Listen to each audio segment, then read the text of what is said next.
బెత్లెహేము ఊరిలోన పశువుల శాలలోన శ్రీయేసు జన్మించాడు, రక్షణ భాగ్యం తెచ్చాడు.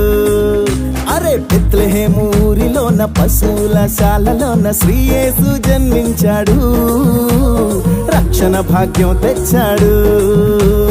మనసారా ఆరాధిస్తూ పాటలు పాడేద్దాం, రారాజు పుట్టాడని సందడి చేసేద్దాం. మనసారా ఆరాధిస్తూ పాటలు పాడేద్దాం, రారాజు పుట్టాడని సందడి చేసేద్దాం. ఇది నేలే రారాజు భూమిలోన పుట్టాడు, లోకానికే సంబరం. గతిలేని మన కొరకు స్థితి విడిచి పెట్టాడు, ఆహా ఎంతటి భాగ్యమో. అరే ఇది నేలే రారాజు భూమిలోన పుట్టాడు, లోకానికే సంబరం. గతిలేని మన కొరకు స్థితి విడిచి పెట్టాడు, ఆహా ఎంతటి భాగ్యమో.